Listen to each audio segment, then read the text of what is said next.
పഴమ ఆయి చెప్పి గుండె బుళ్ళు చెప్పి മനസ്സിലാക്കിച്ചെന്ത് ഞാൻ തലിച്ചേന് മുറ്റത്തെ മുല്ലേക്ക് മണമില്ല చెప్పి പഴമൊഴിയേ കద్దు అదే మన అందరిని వినిട്ടുం అది ఆయిసపెట్ట మన ఇట్ట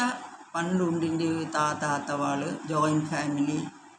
అట్టాటి కాన్సెప్ట్ అంతా ఇప్పుడు ఇల్లాట కూర్చే దానికి మన బిల్లు ఇప్పుడు దాన్ని బట్టి ఒట్టి తెలియాని బయట ఊళ్ళో పోవాలి అక్కడ సపార్చాలి చెప్పించిందా ఉండి అది కుత్తంగా చెప్పేది కాదు లోపం పోయేప్పుడు మన దానికి కూడా పోవాలి ఎట్టటేను ఇది కూడా వాళ్ళు ఇటు తెలిసి ఉండేటం మంచిది పాతాళాన్ని ఎట్టాట వయసులు వాళ్ళు ఇట్టు ఉప్పు బిళ్ళంతా వాళ్ళ దగ్గర ఉండి కథ చెప్పూరు వాళ్ళు అత్త కథలు ఏ రీతిలో ఉండే కథలు బిళ్ళు చెప్పించడం వచ్చియో అది కూడా చెప్పితురు దేవుడు కథలు ఆయి രാജാവാള് കഥലായി അത്തന് വാള് ചെപ്പിത്തുള്ളൂ ദാലണ്ടി വിളക്ക మనం മനസ്സിലാക്കിയതിന് വാള് നേർവഴി നയിച്ചതിനുണ്ട് പല കാര്യം దాలకత్తు జాయింట్ ఫ్యామిలీ ఉండేట అది అట్ట ఓ పెద్ద అడ్వాంటేజ్ కద్దు మన దేవుడి భక్తి ఎత్తా మన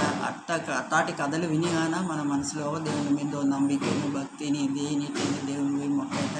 మనలో వర్త అంటేనే కార్యం అంటేనే ఏదైతే దేవుని మీద తెచ్చిపెట్టచ్చు అట్టాటి രീതിയിലെത്താ మనం മനസ്സിലാ വേണ്ടി ആ കഥలు ഉണ്ട്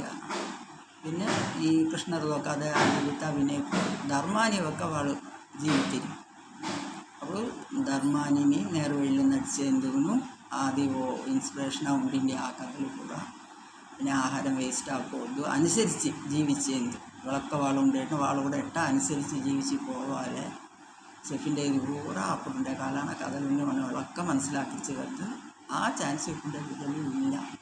అయ్యో అర్థం కాదు అందరి మనసుని అట్టేను ఇప్పుడు ఎప్పుడు గట్టి బిళ్ళదా కొత్త చెప్పింది ఇలా